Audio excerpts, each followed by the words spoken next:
Hi, I'm Justin Jacobs, and this is Smash Trail. Today we'll be talking about the Gunpowder Empires. So the Gunpowder Empires were the Ottomans, Safavids, and the Mughals, and they were known as the Gunpowder Empires due to how they came to power using new innovations that required gunpowder, obviously. So these innovations like guns, and especially the cannon, led to changes in architecture and town structure as there needed to be new responses to cannons barging through manor wall. Let's start by talking about the Safavids.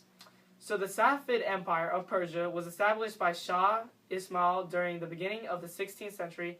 So the empire ended in 1722, reaching its peak with the Shah Abbas the Great towards the start of the 17th centuries. Curiously, Shah Abbas used the help of an English soldier of fortune to help him reorganize and train his army. He then went on to expand and solidify his great empire. Next, let's get into the Mughals. Zahir al-Din Muhammad, aka Babur, was a Chagatai Turk who had the blood of Chinggis Khan and had the vision to turn his inheritance into a Central Asian empire.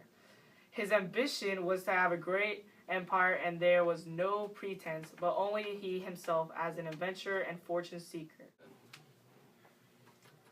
There was little success as he could not expand further than Kabul and Kandahar, not very big, so then he turned his aim towards India. With his gunpowder weapons, he had invasions in 1523 and 1525. Through these invasions, he conquered Delhi in 1526. He cared little for the land he conquered, and then many of his followers just took the spoils of war and left the land due to unattractive climate conditions India had to offer.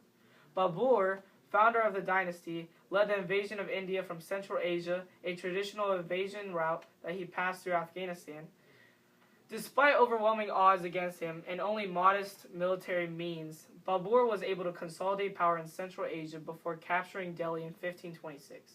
His grandson, Akbar, ruled with a legendary sense of justice, fairness, and had the unique ability to fuse together competing customs and religious traditions, which was no small feat on South Asian subcontinent. Last and certainly not least, let's see what the Ottomans were all about. The Ottoman Empire lasted longest of all these three gunpowder empires, surviving all the way into the 20th century. The Ottoman capture of Constantinople in 1453 finally brought an end to the fading glories of Rome and the Byzantine Empire, firmly cement the Ottoman Turks as a power in the Eastern Mediterranean. Expansion continued through the 16th and 17th centuries under sultans such as Selim and Suleiman Magnificent. At its zenith, the empire controlled North Africa, most of the Eastern Mediterranean, and also Eastern Europe and the Balkan Peninsula. In the last century of its existence, Western European diplomats began to call the Ottoman Empire the sick man of Europe, as it battled against nationalist uprising in much of its territory and faced internal corruption problems.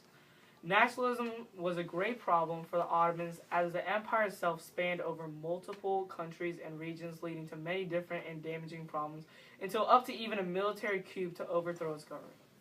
After the World War, the Ottoman Empire crumbled to create the nation of Turkey, which has two distinct cultures, as it is split among the continents and cultures geographically. To conclude this video, we'll be talking about Japan. This periodization of Japan was the first period in which Japan was in between its old times and on its way to pre-modernity.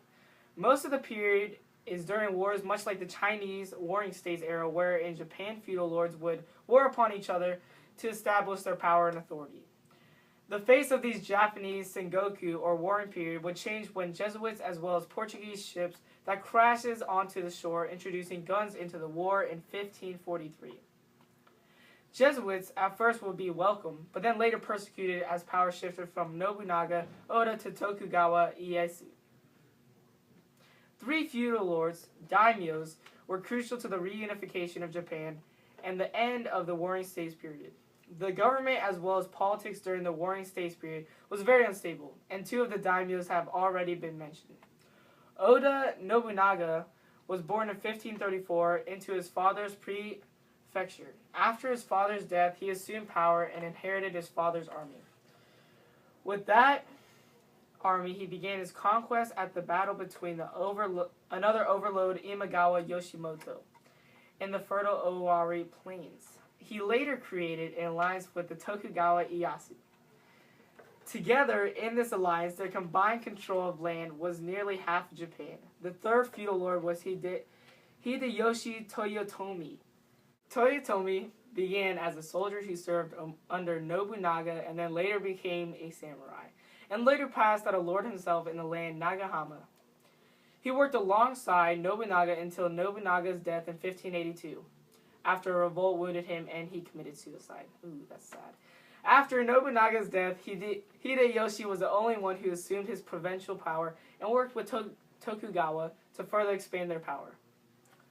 Hideyoshi died after failed attempts to conquer Korea, and in 1598 there was another fallout in which Tokugawa himself led a faction and resulted in his victory, and then establishing of Tokugawa shogunate, which lasted for 2.5 centuries. I'm Justin Jacobs. My apologies for my incorrect pronunciation of Japanese names. This is Smash Drill. Goodbye.